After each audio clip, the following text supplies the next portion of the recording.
읽어주는 제입니다. 오늘은 12월 22일 금요일 노중입니다.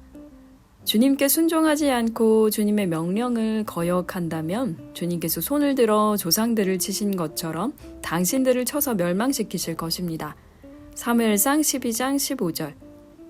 완전한 율법, 곧 자유를 주는 율법을 잘 살피고 끊임없이 그대로 사는 사람은 율법을 듣고서 잊어버리는 사람이 아니라 그것을 실행하는 사람인 것입니다. 이런 사람은 그가 행한 일에 복을 받을 것입니다. 야고보서 1장 25절. 자유롭게 사는 하루 보내세요. 샬롬 하울람.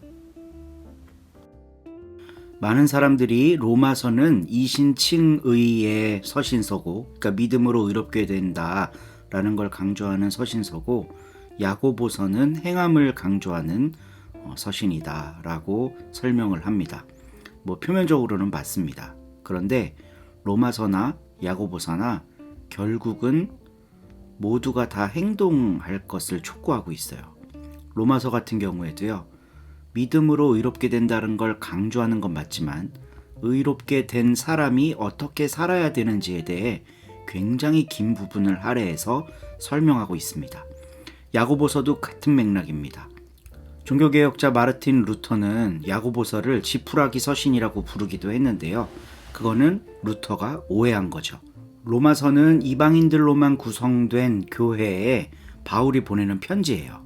그러니까 그들이 예수를 주와 그리스도로 믿고 고백하고 예수를 따르며 사는 그 삶을 전해 들었을 때 바울은 굉장히 기뻤을 겁니다. 그런데 동시에 위험을 느꼈을 수도 있어요. 아무도 가르치는 사람이 없고 그 누구도 복음에 대해 더 진지한 그리고 깊이 있는 이야기를 해주지 않은 사람들인데 그들의 신앙이 로마라고 하는 사회 속에서 온전할 수 있을까 고민했을 겁니다. 그러니까 바울은 먼저 이신칭의의 교리를 이야기하고 그 다음에 어떤 행동을 해야 할지, 어떻게 살아야 할지에 대해 설명을 하는 거죠. 내용도 상당히 길고요. 야고보는 이미 믿음으로 의로워진 사람들, 의롭다 여겨진 사람들이 잘 못 살았기 때문에 잘 살아야 된다는 걸 강조하는 차원에서 이 편지를 씁니다. 완전한 율법, 곧 자유를 주는 율법을 잘 살피고 끊임없이 그대로 사는 사람은 율법을 듣고서 잊어버리는 사람이 아니라 그것을 실행하는 사람인 것이다. 그는 그가 행한 일 때문에 복을 받을 거다 라고 기록을 하고 있지요. 그러니까 율법은 폐기된 게 아니라 실천하면서 살아야 할 하나님이 주신 계명이라는 겁니다. 바울도 여기에는 크게 동의했을 거예요. 이때의 율법은 제의적인 것이나 혹은 어떤 징표와 관련된 것들은 아닙니다. 어떻게 제사를 드려야 되냐, 할례를 받아야 되냐, 유대의 절기들을 지켜야 되냐, 이런 차원의 율법이 아니라요.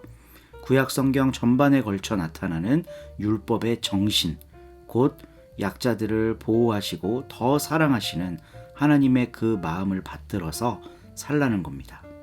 야고보서 2장에 이런 내용이 나옵니다. 사람을 외모로 취하지 말아라. 너희는 회당에 금가락지 끼고 아름다운 옷을 입은 사람이 들어오면 아이고 오셨습니까 하고 받들고 가난한 사람, 남루한 옷을 입은 사람이 오면 무시하고 멸시하는데 정반대로 해야 한다. 왜냐하면 하나님은 가난한 자를 택하사 믿음에 부요하게 하시고 또 자기를 사랑하는 자들에게 약속하신 나라를 유업으로 받게 했다.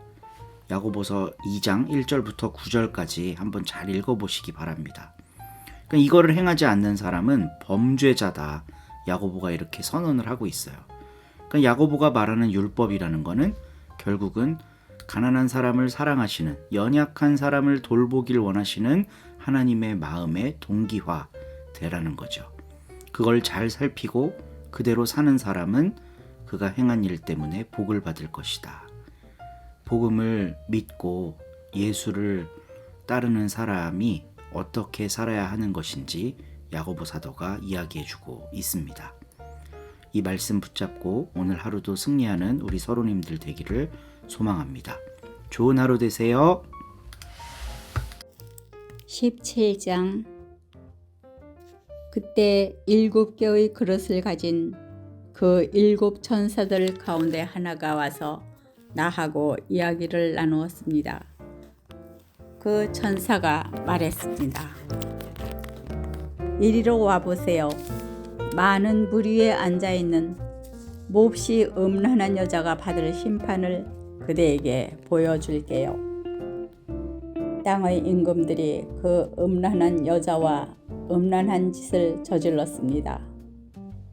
땅에 자리 잡고 사는 사람들이 포도주 곧 그 여자의 음란한 짓에 취했습니다. 그러고는 그 천사가 나를 성령님 안에서 이끌어 광야로 데려갔습니다. 또 나는 보았습니다. 여자가 붉은 짐승 위에 앉아 있었습니다. 그 짐승은 하나님을 모독하는 이름으로 가득 차 있었습니다. 그 짐승에게는 머리가 7개, 뿔이 10개 있었습니다. 그런데 그 여자는 자줏빛과 붉은빛 옷을 둘러 입고 있었고 금과 보석과 진주로 꾸미고 있었습니다. 그 여자의 손에는 금잔이 있었는데 금잔은 혐오스러운 것들과 더러운 것들, 곧 그 여자의 음란한 짓으로 가득 차 있었습니다. 그 여자의 이마에는 이름이 적혀 있었는데 비밀스러운 것이었습니다.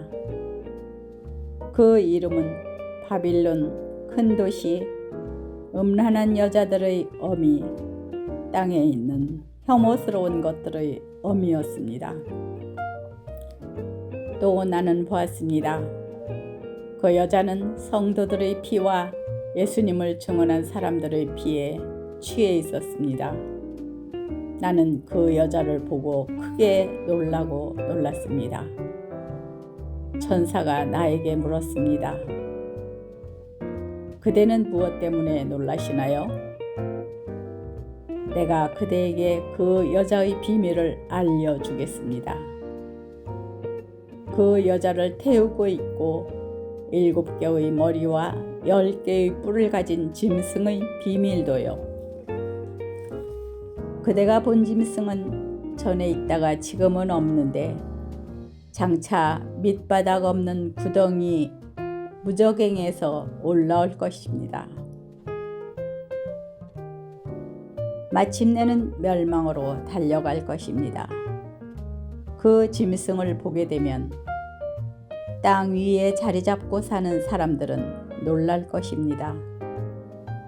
그들의 이름이 세상의 기초가 놓일 때부터 생명책에 적혀 있지 않은 사람들은 말입니다.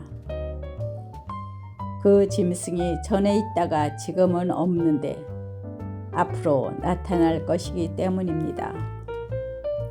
이런 경우에 지혜 있는 정신이 요구됩니다.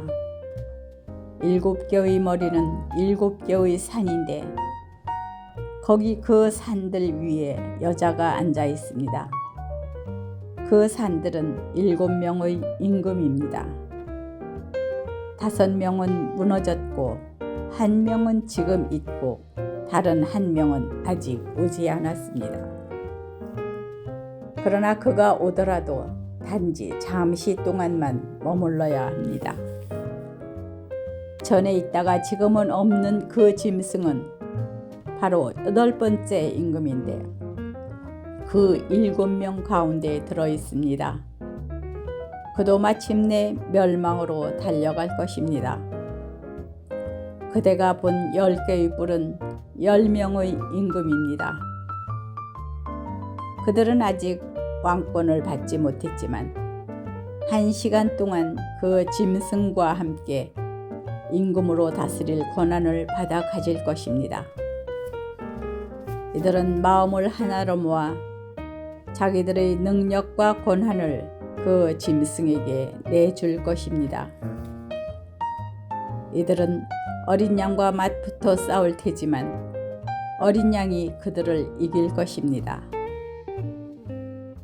어린 양은 주들의 주님이시고 임금들의 임금님이시며 그와 함께한 이들은 부름받고 선택받은 믿음직한 사람들이기 때문입니다. 또 천사가 나에게 말합니다. 그대가 물을 보았어요. 그 음란한 여자가 물 위에 앉아 있었지요. 그 물은 백성들과 무리들과 민족들과 언어들입니다. 그대가 본 그 10개의 뿔과 그 짐승, 이들도 그 음란한 여자를 미워할 것입니다. 또 음란한 여자가 황폐해지고 벌거벗게 만들 것입니다. 그리고 그 음란한 여자의 살을 먹고 그 음란한 여자를 불로 완전히 태워버릴 것입니다. 하나님이 그들에게 하나님의 생각을 실행할 마음을 주셨기 때문입니다. 그들이 한 가지 생각을 품고 행동하여 자기들이 가진 왕권을 그 짐승에게 주도록 하셨습니다. 하나님의 말씀들이 다 이루어질 때까지 말입니다. 그대가 본 그 여자는 땅의 임금들 위에서 다스릴 왕권을 가진 큰 도시입니다. 아멘.